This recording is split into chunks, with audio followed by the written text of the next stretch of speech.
آج پارلیمنٹ کا سیشن تھا اور وزیر اعظم لیڈر آف دی ہاؤس تو الیکٹ ہو گئے ہیں اور وزیر اعظم بھی تقریباً کل ان کا اوور ٹیکنگ آفیشیلی کل وہ جی اپنا آفس سنبھال لیں گے. اور تو اس کے حکومت بعد تو ایک طرح بنی گئی.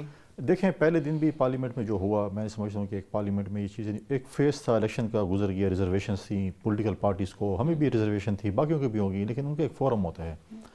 ہم اگر پارلیمنٹ میں آج پہنچ گئے تو ہمیں پارلیمنٹ میں یہ کوشش کرنی چاہیے کہ جو چیزیں جو غلطیاں ہم نے دیکھی ہیں اس کو ہم ٹھیک کریں. ہم جیسے الیکٹورل ریفارمز کمیٹی ہو یا باقی چیزیں ہوں تاکہ اگلے الیکشن میں اگر آپ نے اس پارلیمنٹ میں 5 سال شور شرابہ کرنا اور اگلے الیکشن میں جانا اور پھر یہ چیز ہونی ہے تو پھر آپ کرتے ہیں شور شرابہ. دو چیزیں دیکھیں, پارلیمنٹ میں آپ کو ایک ٹائم ہوتا ہے جب آپ کو احتجاج کرنا پڑتا ہے, آپ کریں. اگر آپ احتجاج اسی طریقے سے جاری رکھیں گے تو حکومت کے تو بل آتے رہیں گے اور یس کرتے جائیں گے اور پاس کرتے جائیں گے, آپ لوگ شور شرابہ کرتے رہیں. کوئی فرق نہیں پڑتا. آج شور ہو رہا تھا وہ تقریر انہوں نے جاری رکھی. ٹھیک ہے, اگر یہ شور کریں گے اور اپنا ان پٹ نہیں دیں گے, اپنے اس میں قانون سازی میں نہیں دیں گے, بلز میں نہیں دیں گے, کوئی ایسا اس کو ٹف ٹائم نہیں دے گی حکومت کو, تو حکومت کہے گی بس آپ شور شرابہ کرتے رہیں, ہم اپنے بل پاس کراتے رہیں گے. تو یہ تو کوئی فرق نہیں پڑے گا. کوئی فرق میں نہیں سمجھتا کہ فرق پڑے گا. اور یہ حکومت کو اس طریقے سے راستہ دینا چاہتے ہیں تو اسے تو آسان راستہ اور کوئی نہیں. اچھا کنڈی صاحب, آپ کی خبریں آ رہی ہیں, جو اطلاعات ہیں کہ آپ گورنر KPK کے لیے آپ کا نام جو ہے وہ نامزد کیا جائے گا. اب اگر گورنر کی بات کرتے ہیں تو گورنر جو ہے وفاق کا نمائندہ ہوتا ہے. جو وہاں کے CM نے تقریر میں کہا ہے کہ ایک ہم اچھا ورکنگ ریلیشن شپ رکھنا چاہتے ہیں وفاق کے ساتھ, آپ کو واقعی لگتا ہے کہ گنڈا پور صاحب یہ کر سکتے ہیں؟ ان کے چیئرمین بیرسٹر گوہر نے بات کی ہے. پہلی بات تو یہ ہے کہ یہ تو صرف ٹی وی تک افواہیں ہیں. پارٹی نے فیصلہ کرنا ہے کہ KP میں کس کو انہوں نے گورنر اپوائنٹ کرنا ہے, لیکن 9 تاریخ تک جب تک پریزیڈنشل الیکشن نہیں ہوتا اس وقت تک پارٹی کوئی اس فیصلے پہ نہیں ہے کہ وہ پنجاب اور KP گورنر کس کو جو ہے وہ کرتی ہیں. وہ پارٹی لیڈرشپ چیئرمین بلاول اور زرداری صاحب نے اس پہ فیصلہ کرنا ہے. جہاں تک دیکھیں 3 صوبوں میں اس وقت حکومت مطلب ہے کہ LIS کی حکومت ہے. 2 صوبوں میں ہماری حکومت ہے, ایک میں PMLN کی حکومت ہے, ایک میں PTI کی حکومت ہے. جب ان کے CM وہاں پر آئے اور پہلی سپیچ انہوں نے پارلیمنٹ میں کی, میں نہیں سمجھتا کہ وہ اچھے تعلقات کی سپیچ تھی کہ اچھے تعلقات چاہتے ہیں. دوسرے, آپ اگر اتنی اگر دھمکیاں وفاق کو دیتے ہیں, آپ کھائیں گے پیئیں گے کہاں سے؟ آپ کے پاس تنخواہیں دینے کے لیے پیسے نہیں ہیں, آپ کے پاس وسائل نہیں ہیں, اور آپ کہتے ہیں کہ میں بدماشی یا اس طریقے سے پیسے وصول کر سکتا ہوں, تو آپ کی غلط فہمی ہے. اس طریقے سے دیکھیں, آپ نے پالیٹکس کر لی ہے, آپ نے سیاست کر لی ہے, آپ نے الیکشن لڑ لی ہے, اب آپ نے اپنے صوبے کو چلانا ہے. آپ کے صوبے کو بہت سی مشکلات کا سامنا ہے, دہشت گردی کا بھی ہے, اکنامیکل کرائسس بھی ہیں, بہت سی ایسی چیزیں. اگر آپ کے ساتھ وفاق سپورٹ نہیں کرے گی آپ کچھ نہیں کر سکتے ہیں. آپ تنخواہیں نہیں دے سکتے ہیں, آپ کے پاس ڈیولپمنٹ سکیمز کہاں سے لے کے آئیں گے, کیسے علاقے طریقے کریں گے, فارمر فاٹا میں جو آپ لوگوں نے وعدہ کیا ہے ان عوام کے ساتھ, ان کے ساتھ کیسے نپٹیں گے. بہت سی چیزیں جس کو آپ لوگوں نے ایڈریس کرنا, اور اس طریقے سے ایڈریس نہیں ہو سکتا جس طریقے سے ہو جاتے ہیں. وہ جو IG کے حوالے سے انہوں نے کہ صوبے کے IG کو میں کہتا ہوں کہ FIRs وغیرہ ختم کر دیں, اصلاح کر لیں, نہیں تو پھر ٹھیک ہے, وہ ایک سیاسی جلسے کی تحریر ہو سکتی ہے اور ٹائیگر فورس کے سامنے تحریر. دیکھیں IG کے پاس کوئی اختیارات نہیں ہے, وہ ایک پروسیس ہے. ٹھیک ہے, وہ پروسیس ہے جو کہ عدالتوں سے اور ان چیزوں سے ہونا ہے, وہ اس کے ذریعے سے ختم ہو سکتی ہیں, اور یہ چیزیں ایسے آسانی سے ختم نہیں. آج وزیر اعظم صاحب نے کہا کہ 9 مئی والوں کو میں نہیں چھوڑوں گا, یہی کہا ہے. بالکل. تو دیکھیں جب آپ بن جاتے ہیں, آپ نے CCI کی میٹنگ میں بھی جانا ہے, اپنے صوبے کا کیس بھی پریزنٹ کرنا ہے. اگر آپ تعلقات خراب رکھیں گے تو آپ کو ٹرک کی بتی کے پیچھے لگا دیں گے, پھر آپ کچھ نہیں کر سکیں گے. اور اگر آپ تعلقات ٹھیک رہیں گے اور اپوزیشن کو بھی ساتھ لے کر چلیں گے, ہم اگر آج KP میں ہم اپوزیشن ہیں, ہم اپنے صوبے کا کیس لڑیں گے. ہمارے جو 18ویں ترمیم میں یا نفسی ایوارڈ میں ہمارے جو چیزیں بنتی ہیں, ہم تو کہتے ہیں کہ ہماری حکومت لے کے آئے, علاقے میں ترقی ہو, صوبے میں ترقی ہو, تاکہ ہم بھی باقی صوبوں کی طرح دوڑ میں شامل ہوں. اگر ہم یہ 5 سال بھی پیچھے رہے تو سمجھے کہ باقی صوبے اگر آگے نکل جاتے ہیں تو پھر ہم بہت پیچھے رہ جائیں گے. اچھا یہ بتائیے, ابھی آپ نے پروگرام کے انٹرو میں شاہ فرمان صاحب کا بھی شارٹ سنا, اس سے پہلے پرسوں بیرسٹر سیف تھے ہمارے پاس, انہوں نے بھی ایسی بات کی. یہ کچھ لوگ جو PTI کے اس وقت, اور خاص طور سے شاہ فرمان کو تو اس لیے بھی کیونکہ انہوں نے کہا کہ عمران خان سے ملاقات کر کے آیا ہوں, عمران خان کا پیغام انہوں نے دیا ہے. واقعی آپ کو لگ رہا ہے کہ تبدیلی آ رہی ہے پارٹی کے بیانیے میں, پارٹی کی پالیسی میں, اور یہ سوچ جو تبدیل ہو رہی ہے, خود کو باہر بیٹھے لوگوں سے بھی جو حیدر مہدی, عادل راجہ ٹائپ لوگ ہیں, ان سے ڈس ایسوسیٹ کر رہے ہیں, پارٹی کے اندر جو لوگ بہت زیادہ ہاکس تصور کیے جاتے ہیں ان سے خود کو الگ کر رہے ہیں, اس سے کیا فائدہ ہوگا ان کو؟ دیکھیں پہلی بات تو PTI کی جو ہے نا 5 فرنچائز ہیں, ٹھیک ہے. فرنچائز, ہاں, ہر فرنچائز اپنے اپنا جو ہے وہ بیانیہ دیتی ہے. اچھا, ایک گروپ ملتا ہے, وہ آتا ہے کہ میرا یہ پیغام ہے, دوسرا کہتا ہے میرا یہ پیغام ہے. 5 قسم کے پیغامات آتے ہیں. یہ اپنے پارٹی کے اندر بھی ان کا ایک موقف نہیں ہے. دیکھیں میں پارٹی کا ترجمان ہوں, ہماری پارٹی بھی ہے, وہاں پر ہم بیٹھتے ہیں, ہم ایک چیز پہ وہ کرتے ہیں کہ یہ ہمارا پوائنٹ آف ویو ہے, ہم نے اس پہ جانے. یہ نہیں کہ میں ایک بول رہا ہوں دوسرا کوئی اور بول رہا ہے بات تیسرا. کر رہا ہے. تو ان کا اگر آپ شروع سے دیکھیں ان کے جو بھی نکلتے ہیں اندر پتہ نہیں کیا بات ہوئی ہے, باہر جا کے اپنا ان کا ایک بیانیہ ہوتا ہے کہ مجھے یہ کہہ دیا گیا, دوسرا کہتا ہے مجھے یہ کہہ دیا گیا, دوسرا کہتا ہے مجھے یہ کہہ دیا.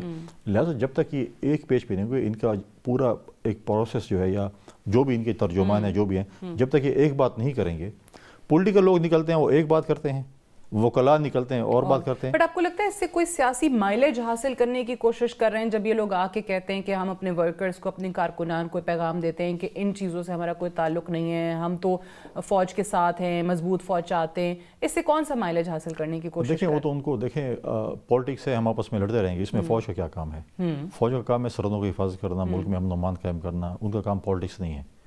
تو آپ یہ اگر کہہ رہے ہیں تو آپ کے کہنے سے ٹھیک ہے, آپ کہیں اچھی بات ہے کہیں, ٹھیک, لیکن آپ نے ان کے پیچھے کھڑے ہونا ہے. آپ کیا خدا معافی دے آپ دشمنوں کی فوج کے ساتھ کھڑے ہوں گے؟ لیکن ان کے اپنے ورکر بھی کنفیوز ہیں. اچھا, جیسے میں نے کہا 5 فرنچائز ہیں, وہ ایک دو بیان سنتے ہیں, آپ کہتے ہیں کس کی ہم مانیں. ٹھیک ہے. لہٰذا یہ چیزیں جو ہے نا, یہ چیزیں ہم تو کہتے ہیں کہ آپ آئیں پالیٹکس کریں, پولیٹیکل وہ کریں. آپ نے جو چیزیں ماضی میں کی ہیں, آج دیکھیں نا کہ IMF کو خط لکھنا, اس سے پہلے IMF کو بھی خط لکھنا, پاکستان کو امداد دیں, مطلب اتنے کنفائنڈ ہے اپنی اقتدار کے لیے کہ اگر ہمیں اقتدار نہیں ملتا تو خدا نخواستہ پاکستان جو ہے جو کچھ ہوتا ہے اس کے ساتھ ہو جائے. لہٰذا یہ چیزیں ان کو دیکھنی پڑے گی. ان کے ساتھ پولیٹیکل سنجیدہ لوگ بھی ہیں, ان کو اس چیز کو دیکھنا پڑے گا کہ ہم نے پاکستان کو آگے کیسے لے کر چلنا ہے. اگر یہ شور شرابہ کریں گے, کیا شور شرابے سے عمران خان باہر نکل آئے گا؟ کیا شور شرابے سے یہ کہتے ہیں ہمارے ساتھ, دیکھیں سویپنگ اسٹیٹمنٹ دے رہے کہ ہمارے ساتھ, ہم بھی کہتے ہیں ہمارے ساتھ دھاندلی ہوئی پورے پاکستان میں, ٹھیک ہے, لیکن میں کوئی ثبوت تو پیش کروں گا نا, کہ ثبوت کے بغیر جاؤں گا نہیں مجھے اتنی سیٹیں دے دو, ایسا تو نہیں ہو سکتا. آپ لائیں, پروف لائیں, آپ کے فورمز ہیں, چیف الیکشن کمشنر آپ کا دیا ایک تحفہ ہے, آپ ان کے ساتھ جائیں, اپنی بھرتی کی ہم تو نہیں کیا تھا نا. بٹ کہیں نہ کہیں اگر آپ کو لگتا ہے کہ پولیٹیکل کیسز نہیں ہونے چاہیے, جو پولیٹیکل کیسز ہیں وہ تو ختم ہونے ہی چاہیے. یوسف رضا گیلانی صاحب جب وزیر اعظم بنے تھے, پہلی تقریر میں انہوں نے کہا تھا کہ میں سیاسی قیدیوں کی رہائی کا اعلان کرتا ہوں. 9 مئی پہ آج کہا وزیر اعظم نے کہ 9 مئی والوں کو نہیں چھوڑوں گا, تو واقعی نہیں چھوڑنا چاہیے ان لوگوں کو. لیکن اگر کہیں کسی پر غلط مقدمے بن گئے ہیں تو کیا اس قسم کی کوئی سٹیٹمنٹ یہاں سے بطور وزیر اعظم دل بڑا کر کے وہ ایسا بیان نہیں دے سکتے تھے؟ نہیں, 2 چیزیں. جب یوسف رضا گیلانی صاحب وزیر اعظم بنے تھے تو اس وقت جو پولیٹیکل قیدی تھے وہ ڈیفرنٹ ایشوز میں تھے. وہ ایک سپریم کورٹ کی چیف جسٹس کی ایک وہ چل رہی تھی, مہم چل رہی تھی, اور اس میں چیف جسٹس خود بھی ہاؤس اریسٹ کا ہیں, جو بھی کہیں اریسٹ ہے, وہ چیز تھی. یہاں جو 9 مئی کا چیز ہے, یہاں پہ ریاست نے ہمیں کہا ہے, ریاست کا یہ بیانیہ ہے کہ 9 مئی کے جو لوگ جس میں ملوث تھے وہ اگر آپ سمجھیں کہ ملک دشمنی کے مترادف ہیں, ایسا کام ہمارے دشمن بھی نہیں کر سکتے ہیں. لیکن پرابلم یہ یہاں پر آتی ہے کہ اس ملک میں اگر 9 مئی والے وزیر اعلیٰ بن سکتے ہیں تو پھر 9 مئی والے تو سب چھوڑ سکتے ہیں. اگر یہ بیانیہ تھا, اب دیکھیں اب یہ تو تھرو کیسز سے ہوگا نا, آپ عدالت جائیں گے, چیزیں ہوں گی, لیکن جو ہمیں بتایا گیا تھا 9 مئی والوں کا کہ 9 مئی والے جو ہے جو چیزیں تھیں, اب کے پی کا جو وزیر اعلیٰ, بہت سارے لوگ تھے, روپوش تھے, پھر ایک دم نکل اب کے پی کا وزیر تو ٹاپ 10 میں ہی آتا ہے نا, ٹھیک ہے, اس کے بعد GIT میں بھی آتا ہے. پھر اگر ریاست ان کو اجازت دے سکتی ہے وزیر اعلیٰ بننے کی, تو پھر ریاست کو باقیوں پہ بھی غور کرنا چاہیے. تو آپ کو لگتا ہے کہ وہاں پہ بھی کوئی دھاندلی ہوئی آپ کے مد مقابل تھے؟ مولانا صاحب بھی تھے. نہیں دیکھیں, کیونکہ وہ تو نہیں مانتے, وہ کہتے ہیں خیبر پختونخوا میں دھاندلی نہیں ہوئی, باقی پورے ملک میں ہوئی ہے. دیکھیں مولانا صاحب کہتے ہیں کہ صرف جو ہے وہ میرے ساتھ دھاندلی ہوئی ہے سندھ اور اس میں, اور سندھ میں ایسی دھاندلی ہوئی کہ جیسے مولانا صاحب نے 50 حکومتیں وہاں پہ بنائی ہو, ایک دفعہ بھی حکومت نہیں بنائی, کتنی سیٹ لگے ہیں. دھاندلی ان کے ساتھ KP میں ہوئے ہے, احتجاج وہ جو ہے جا کے سندھ میں کر رہے ہیں, چیخ چرا سندھ میں رہے ہیں.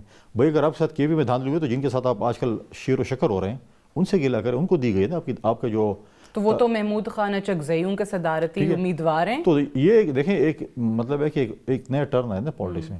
اب مولانا صاحب KP میں احتجاج کیوں نہیں کرتے ہیں؟ کیونکہ آج وہ شیر و شکر ہے PTI کے ساتھ, اس لیے احتجاج نہیں کرے. آپ کے ساتھ اگر آپ کے بقول آپ کے اگر دھاندلی ہوئی بھی ہے تو آپ کا مینڈیٹ تو پھر PTI کو دے دیا گیا نا, اور PTI کہہ رہی ہے, حکومت انہوں نے PTI کہتی ہے کہ خیبر پختونخوا کے الیکشن حلال ہے, باقی سارے حرام ہیں. ٹھیک ہے, اب باقی 3 صوبے کے نہیں ہے ٹھیک, لیکن ہمارے ساتھ جو یہاں پر جو کچھ ہوا ہے وہ ٹھیک ہے. وہ کہتے ہیں اسی طرح سارے رزلٹ ہمیں دے دیں. ایسے ہو نہیں سکتا.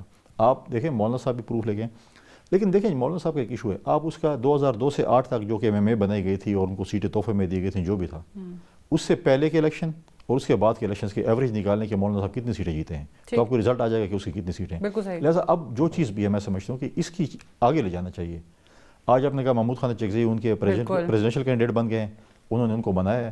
اب یہ محمود خان اچکزئی کو زیادہ باقاعدہ پتہ بالکل صحیح، ہوگا. وہ ہم نے دیکھا ہے ان کے وہ خان صاحب جو ہے ان کی کیسے نقلیں اتارا کرتے وہ تھے تو دھرنے کے آپ لوگوں نے دوران. مہربانی کی ہے خان صاحب پہ اور پیمرا نے کیا، وہ آپ وہ دکھا نہیں سکتے ہیں. اگر وہ دکھاتے تو پتہ چل جاتا کہ کیا چیز ہے. لیکن پھر بھی جمہوریت بہترین انتقام ہے. جس طریقے سے مولانا صاحب کے نام بگاڑے، محمود خان جزیر کے نام بگاڑے، آج کم از کم پی ٹی آئی کے ورکر جو ہیں وہ سب انہی کے پاس جا ان کے کے ساتھ جو ہے عزت سے پیش آئیں گے، ان کو عزت آنرا نام پکاریں گے. کم از کم تمیز تو سیکھیں گے. وہ تو صحیح ہے. اب مجھے بتائیں پیپلز پارٹی ابھی بھی اپنے فیصلے سے خوش ہے کابینہ کا حصہ نہ بننے پہ؟ واقعی دور اندیشی کا اپنے بالکل. کل بلاول صاحب اندیشی اس لیے آپ کو نظر آئی کہ آپ کہہ رہے ہیں کہ یہ اتنی دور تک چلتی ہوئی حکومت نظر نہیں آ رہی. بلاول صاحب نے کل بھی کوئٹہ میں سی ایم ہاؤس میں پریس کانفرنس میں یہی بات کی تھی کہ ہم کابینہ کا حصہ نہیں بن رہے. دوردیش کی بات نہیں ہے. پچھلے 16 مہینے میں آپ کو بھی پتہ ہے کہ سب کہتے ہیں کہ جی مجبوریاں تھیں، مسائل تھے، اتحادی حکومت کے مسائل تھے اور ہمیں بھی ریزرویشنز تھیں. تو ہم نے کہا اس دفعہ ہم پی ایم ایل این کو فل ٹائم موقع دیں کہ ملک کو بحران سے نکالیں. ہم ان کو ہر کوئی جگہ پہ ایکسکیوز نہ ملے، کوئی ہم ان سپورٹ کو ہر مطلب ہے کہ ہم تنقید برائے اصلاح کریں گے، تنقید برائے تنقید نہیں کریں گے.